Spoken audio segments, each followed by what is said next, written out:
Bonjour à toutes et à tous et bienvenue dans cette revue de marché de ce lundi 24 janvier 2022, Trading University Center. J'espère que tout le monde va bien et que vous avez passé un bon week-end. Je suis ravi de vous retrouver comme chaque matin pour ce nouveau briefing.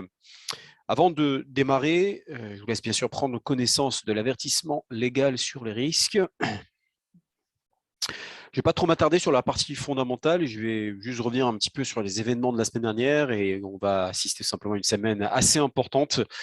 Déjà, il faut savoir que Wall Street a terminé en net baisse vendredi avec un fort repli sur la semaine, alors que les anticipations euh, de resserrement de la politique monétaire de la Fed, de la Réserve fédérale américaine, continuent un petit peu d'entraîner une recomposition des portefeuilles et notamment de pénaliser les valeurs technologiques.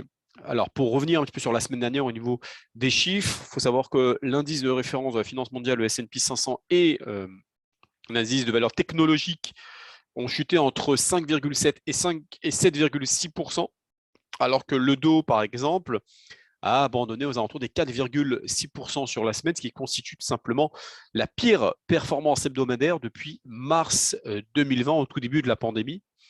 L'anticipation, bien sûr, d'un durcissement de cette politique, donc politique monétaire de la Fed pour lutter contre l'inflation, a mis, je dirais, sous pression, voilà, mis les actions, je dirais, sous pression, particulièrement dans tout ce qui est compartiment technologique. Si on regarde un petit peu, non pas le Nasdaq 100, mais le Nasdaq Composite, qui répertorie bien sûr les GAFAM, celles qui ont pondération assez importante sur le Nasdaq, mais également toutes les petites micro-entreprises, est entré dans ce qu'on appelle une phase de correction, puisque à partir du moment où on baisse aux alentours des 10%, bah on rentre tout simplement à un pic de correction, puisque là, on est dans le pic, depuis le pic de novembre, donc on a atteint un record historique, bah, le marché a tout simplement subi plus de 10%, et donc là, on est dans une vraie phase de correction. Les investisseurs sont convaincus donc, que la Fed dont la prochaine réunion, bien sûr, et ça c'est un événement important puisqu'elle aura lieu cette semaine, ce mercredi soir aux alentours de 20 h, va donc relever ses taux à plusieurs reprises cette année. Mais je pense néanmoins que même avec ces hausses potentielles, les taux d'intérêt resteraient quand même à des niveaux historiquement bas, ce qui pourrait, ce qui devrait, je dirais, favoriser sur du moyen-long terme les marchés actions dans l'ensemble. Même si, effectivement, pour l'instant, on subit quand même quelques phases de correction. Comme vous l'avez évoqué précédemment, les anticipations donc, de durcissement monétaire ont particulièrement donc, fragilisé les valeurs de croissance et donc euh, les actifs les plus spéculatifs, comme par exemple les crypto-monnaies, qu'on verra bien sûr tout à l'heure sur la partie technique concernant le Bitcoin en particulier, et notamment les valeurs technologiques. Ce matin, en France notamment, les investisseurs suivront aujourd'hui la première estimation des indices PMI, donc du secteur manufacturier et des services en janvier, un mois qui a été quand même marqué notamment par l'explosion des cas, notamment de variants Omicron en France. Par ailleurs, les marchés d'actions européens devraient poursuivre leur baisse aujourd'hui, à l'aube d'une semaine assez tendue, marquée et très attendue donc, de la Réserve fédérale américaine. Donc cette semaine, voilà, comme je vous l'avais expliqué et je vous l'avais dit, ça serait une semaine très riche en événements macro et microéconomiques. Voilà, alors que ce sont également les premières estimations du PIB, donc du produit intérieur brut, notamment des États-Unis, de l'Allemagne et de la France au quatrième trimestre. Ça aussi, c'est attendu. Vous avez également, bien sûr, excepté la Fed, vous avez de nombreux, voilà, vous allez avoir une pluie de résultats d'entreprises, comme par exemple Apple, la plus grosse capitalisation boursière mondiale. Vous avez Microsoft, vous avez Tesla, vous avez Boeing, vous avez en Europe LVMH, vous avez la Deutsche Bank. Voilà, il y a tout cela à mettre en avant, notamment cette semaine. Donc, soyez prêts pour des mouvements volatiles. Au niveau des valeurs à suivre, on en a parlé notamment la semaine dernière, Netflix a plongé de plus de 21,8% et a effacé plus de 38 milliards de dollars de capitalisation boursière, après notamment ses résultats et ses prévisions. Je vous rappelle que Netflix a attiré plus de 8 millions de nouveaux abonnés au quatrième trimestre, mais voilà, comme il a été dit lors des précédentes revues, Netflix a averti que sa croissance subirait un ralentissement plus marqué que prévu en début d'année.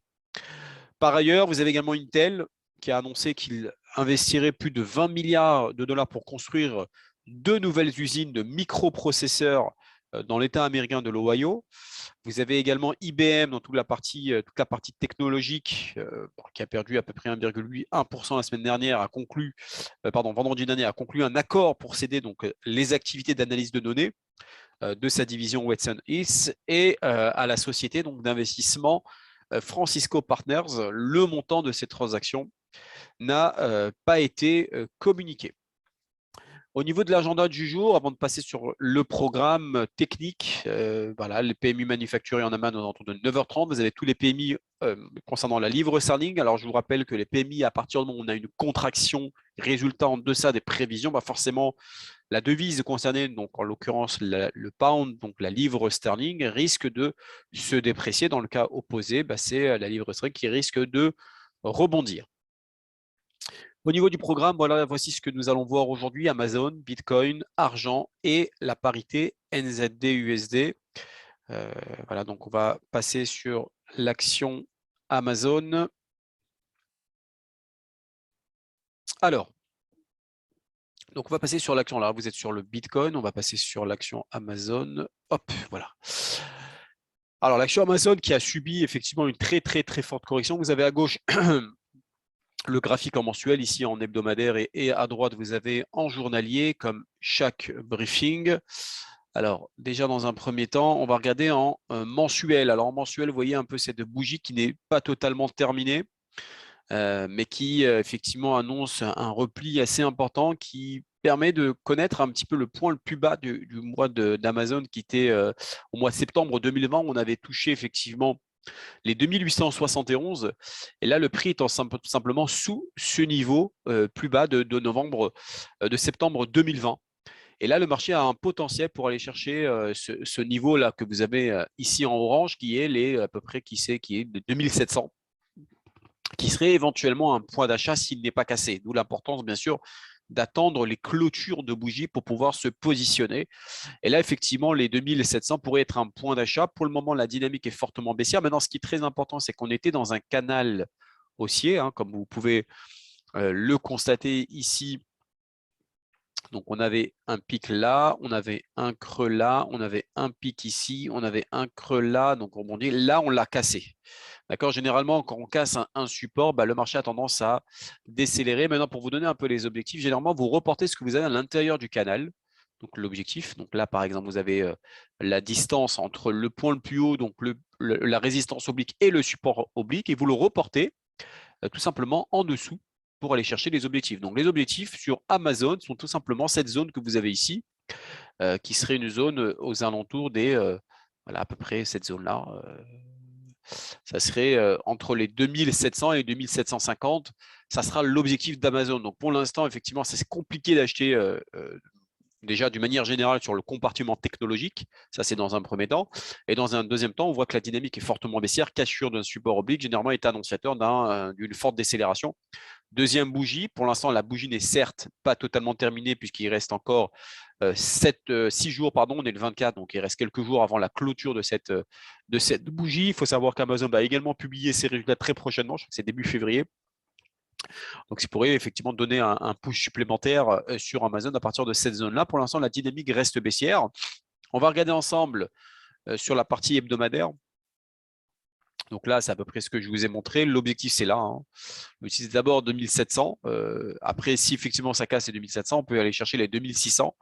Mais déjà, l'objectif que vous avez à l'intérieur de ce canal haussier pourrait vous donner des objectifs intéressants. Là, c'est ça qui est intéressant avec la plateforme iInvesting, c'est qu'il est possible de travailler en VAD, c'est-à-dire en vente à découvert, et de pouvoir aller chercher ces objectifs. On va regarder ensemble sur la partie journalière. Donc, en journalière, vous avez ça. Vous avez effectivement un support ici qui a été déterminé depuis le mois d'août 2021. Vous avez également le mois d'octobre 2021. On a eu effectivement un léger rebond en janvier 2022. Et hop, là, c'est la cassure. Voilà, on voyait que c'était un petit peu le bord du gouffre. Donc là, le marché peut continuer à chuter. En plus, le pré-market de cet après-midi est aux alentours des 2812, donc il va continuer à chuter même cet après-midi. Donc surveillez de très très près Amazon en l'ouverture du marché américain à 15h30 parce que ça risque de continuer à chuter. On va regarder ensemble ce que préconisent les analystes trading central en journalier. On voit que la dernière analyse a été faite notamment, oui, a été faite ce matin à 8h31 pour aller chercher les 2685, 2606. Ça sera les futurs les objectifs pourraient être des points d'achat. Hein, les 2685 et 2600 pourraient être un point d'achat s'il n'est pas cassé, bien évidemment. Le Bitcoin, le Bitcoin, je vais vous montrer cela tout de suite. Le Bitcoin qui a fortement chuté, mais pas que. Hein, vous avez l'ensemble des crypto-monnaies qui ont considérablement chuté. On va regarder en mensuel et je vais le dire, mais ce qui est important dans ce genre de configuration, c'est que vous avez, alors outre la partie de la version au risque, des secteurs qui ont été pénalisés, notamment par rapport au durcissement de la politique monétaire de la Fed. Vous avez ici, techniquement parlant, ici une zone où la Tenkan-sen a été déjà cassée depuis le mois dernier. C'est important de savoir que quand une Tenkan, ici, vous voyez l'indicateur que vous avez en bleu est cassé, et généralement, c'est un annonciateur pour aller chercher les objectifs qui sont là. L'objectif, c'est tout simplement d'aller chercher la Kijun-sen, que vous voyez en orange. Là, maintenant, ce qui est intéressant, c'est qu'on est sur des zones de support. La dynamique reste baissière. On va le voir. Pourquoi je vous dis la dynamique reste baissière? On va regarder sur la partie hebdomadaire. Parce que là, même si on est sur une zone de support, parce que la zone de support, c'est là où le marché a considérablement chuté et a rebondi fortement, puisque là, on est sur les niveaux de support du mois de juin 2021, mais également du mois de juillet 2021, ce qui a lancé la dynamique haussière. Mais tant que la clôture mensuelle n'est pas terminée, je ne peux pas vous dire d'acheter du Bitcoin. On va regarder ça sur, sur la partie hebdomadaire.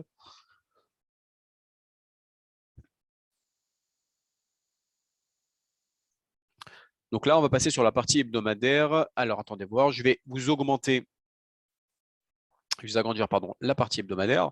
Donc là, comme je vous l'avais montré précédemment, on a une fourchette d'Andrews, donc entre le point le plus bas, point le plus haut et dynamique et dans la vague baissière. On a eu cette zone-là technique qui a lancé donc la configuration baissière. Maintenant, ce qui est très, très intéressant, c'est un peu ce que je voudrais vous montrer. On a ce qu'on appelle une épaule tête-épaule. Alors, une épaule tête-épaule, c'est… alors, je vais vous montrer un schéma, si j'arrive à le retrouver. Hop, voilà, vous avez ça. Pour ceux qui nous rejoignent, hein, je l'ai présenté, je le présente assez régulièrement lors de chaque webinaire quand on a ce type de configuration. Donc, on vient d'en bas, on a une première épaule, on a une tête et on a une épaule suivie d'un pullback. Et généralement, on a une configuration baissière. Si on regarde un petit peu le graphique du Bitcoin, on a une épaule ici, on a une tête ici et on a une épaule ici, tentative de pullback. Et là, on s'oriente à la baisse. Et comment ça se passe exactement? Généralement, les objectifs, vous reportez la tête. Donc là, vous avez l'objectif. Donc, vous faites exactement la même chose sur le schéma, sur la configuration graphique. Et si on faisait exactement la même chose, donc en l'occurrence, on a à peu près, voilà, on a à peu près ça. Si on regarde un petit peu la dynamique, pardon, hop, elle a disparu. Si on repart un petit peu du support ici, je le reporte au-dessus, je fais un copier-coller et je vais chercher les objectifs. Imaginez-vous maintenant le Bitcoin. Et c'est ça qui est important, c'est-à-dire que impossible d'acheter du Bitcoin pour le moment. Parce que la configuration de cette épaule, tête-épaule, a généralement, lorsqu'elle est validée, bien évidemment, 97% de réussite. Ça, vous pouvez bien sûr regarder sur Internet, vous regardez bien évidemment aussi sur le livre de François Baron qui effectivement parle des chandeliers japonais et également des figures chartistes. Et là, en l'occurrence, le graphique a un potentiel pour aller chercher les 20 250. Mais, bon, c'est très subjectif pour aller chercher cet objectif-là. Ce que je vous aurais suggéré, c'est au moins d'attendre que cette zone de support soit touchée. Tant que cette zone de support entre les 30 000 et les 31 750 n'a pas été touchée, pour le moment, on ne peut pas acheter. Maintenant, si ça casse ce support-là, effectivement, l'objectif, c'est l'objectif que je viens de vous donner, qui serait déjà dans un premier temps les 22 780. Maintenant, si le marché stabilise à ce niveau-là, dans cette zone rectangulaire, vous avez entre les 30 000 et 31 750. Ça peut être un point d'achat. ça peut être un point d'achat intéressant. Maintenant, tant qu'on n'a pas touché ce niveau-là et tant qu'on ne bloque pas sur ce niveau-là, impossible d'acheter. Maintenant, si vous avez une bougie qui casse ce niveau-là, on peut aller chercher beaucoup plus bas. Donc, il faut que d'abord ça stabilise sur cette zone rectangulaire et là, à ce moment-là, il serait judicieux d'acheter. Mais pour le moment, la configuration de cette figure chartiste en épaule, tête-épaule peut confirmer cette décélération et aller chercher les niveaux que je vous ai donnés juste avant. On va regarder en journalier. En journalier, c'est à peu près la même configuration. On est dans une depuis le niveau de support aux alentours du 21 septembre 2021, le marché a fortement rebondi. On a tenté de rebondir le 10 janvier, mais la cassure a été validée le vendredi. Donc là, on peut effectivement continuer à baisser tranquillement pour aller chercher cette zone de support. Attention bien sûr aux divergences haussières. Si on a une divergence haussière, ça peut lancer des petits rebonds techniques. Mais là, la dynamique est quand même assez prononcée. On va regarder ensemble ce que préconisent les analystes trading central qui envisagent donc d'aller chercher les 29 000, voire les 24 000. Ça rentre dans la même configuration que je vous ai donnée, donc en épaule, tête, épaule. C'est une analyse qui est faite en daily, qui a été faite notamment ce matin. Vous voyez, le 24 janvier, daily, ça veut dire que chaque bougie représente une journée de cotation. On peut remonter depuis le mois de septembre 2021. Et là, la configuration est quand même assez baissière. La dernière photo a été prise à 35 126. Et là, au moment où je vous parle, on est bien en dessous puisqu'on est quasiment à 2000 points par rapport au niveau qui a été donné ici. Maintenant, on va attaquer sans trop tarder sur la partie des métaux précieux avec le silver, l'argent métal. L'argent métal qui consolide un petit peu, mais qui a fortement grimpé ces derniers jours. Et d'abord, avant de passer sur la partie technique du journalier, si vous vous souvenez bien, on avait parlé ici de ce niveau de support qui a fait rebondir le marché. Là, pour l'instant, le marché consolide sur cette zone rectangulaire. Vous voyez ici que vous avez là. Tant qu'on n'a pas cassé cette zone rectangulaire, le marché peut s'arrêter là et ne pas poursuivre. Maintenant, si en mensuel, on ferme au-dessus de cette zone, alors là, tout nous porte à dire qu'on peut aller chercher les 25,15, voire aller chercher beaucoup plus haut. Tout dépend de la clôture mensuelle. La clôture mensuelle n'est pas faite encore. On a deux bougies vertes, deux bougies intéressantes. Donc, généralement, quand on a deux bougies d'une même couleur, la troisième suit derrière. Non, ce sont des statistiques, ce n'est pas toujours vérifié, mais généralement, ça se valide. Après, bien sûr, il faut regarder sur des unités temps inférieures, comme par exemple, là, je vais vous montrer en hebdomadaire. Donc, en hebdomadaire, vous avez effectivement ces niveaux de support que je vous ai parlé la dernière fois, ce qu'on appelle un triple bottom, un triple creux. Ça descend, ça monte, ça descend, ça monte, ça descend, ça monte. Là, on peut aller chercher en consolidation donc, aux alentours des 23,70. Et là, ça serait un point d'achat intéressant puisque le niveau clé a été cassé ici. Faire un pullback.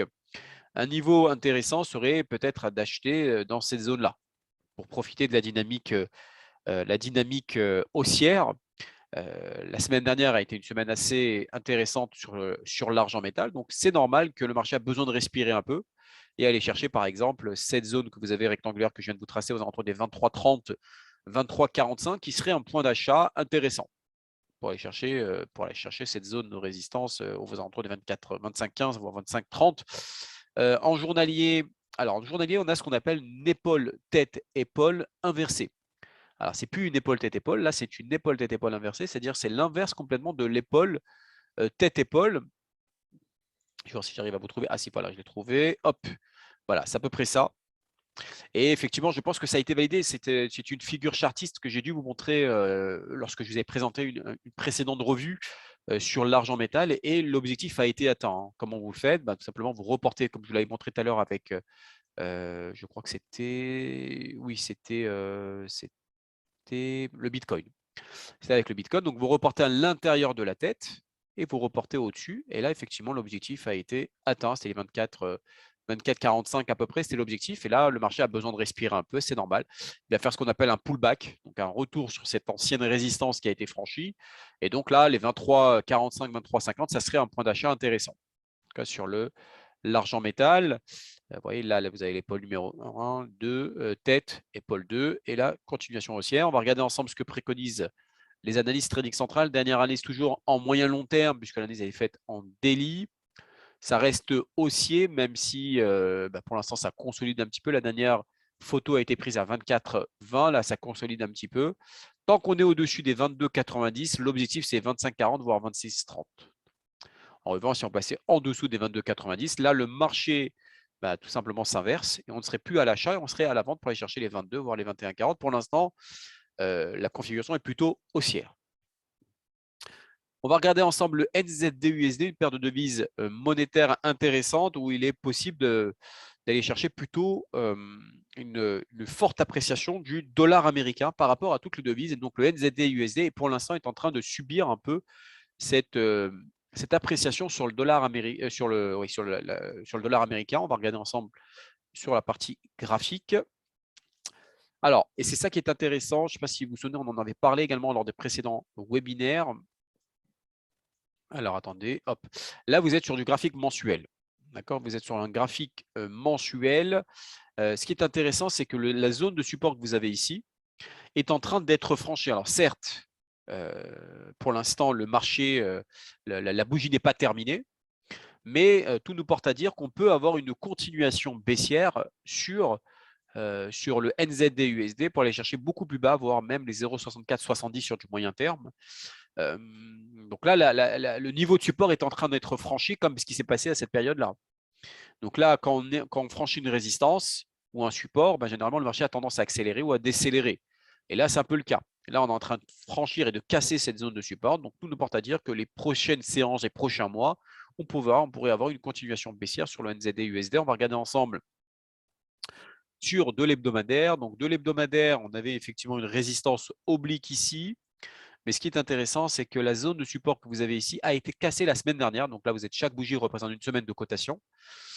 On n'est même pas survendu. Vous voyez que le marché n'est pas encore sous les 30. On peut avoir une continuation baissière sur le NZD-USD. Donc là, voilà, c'est un très, très beau signal. Pour aller chercher des objectifs lorsque vous avez ce genre de configuration, après des cassures de résistance et de support, vous reportez un peu comme vous avez dans les configurations graphiques ce que vous avez à l'intérieur de cette zone de consolidation, donc de cette zone d'orange, et vous la reportez en dessous. Donc là, par exemple, vous reportez en dessous. L'objectif sur du moyen terme, c'est d'aller chercher les 0,6550, ce qui fait, par exemple, au moment où je suis en train de vous parler, quasiment 130 points. 130 points, c'est pas mal, donc 130 pips. En gérant correctement son risque en mettant des stops au-dessus de cette zone rectangulaire, vous avez un très, très, très bon ratio au niveau hebdomadaire. On va regarder sur du journalier. Sur du journalier, on a effectivement ici voilà, comme une sorte de double top. Vous avez ici, je vais vous montrer ça tout de suite avec le schéma. Donc, vous avez ici une forme de M. Vous pourrez avoir un pullback ici et une continuation baissière. Alors, pardon, je n'arrive pas à le faire avec cette souris. Bon, c'est pas très grave. Et ce qui est intéressant, c'est de reporter ce que vous avez à l'intérieur de ce M, par exemple là, donc et vous le reportez en dessous pour aller chercher les objectifs. C'est un peu les objectifs que je vous ai donnés aux alentours des 65-50.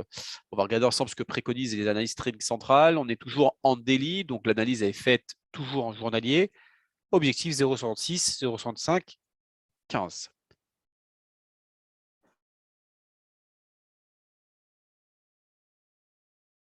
Alors, bien évidemment, tout en prenant en compte tant qu'on est en dessous des 0,68, 60. Donc, c'est la question qui m'a été posée. Là, ce que vous avez ici sur la préconisation donc, de trading central, c'est que tant qu'on est en dessous des 0,68, 60, on vend. Après, vous vous fiez par rapport au graphique que je vous ai montré, effectivement, que la dynamique risque de se poursuivre par rapport à la configuration chartiste que je vous ai donnée.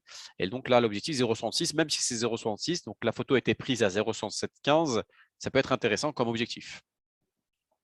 Voilà pour ce lundi 24 janvier 2022. J'ai plus qu'à vous souhaiter une excellente journée et je vous dis à demain pour un prochain briefing.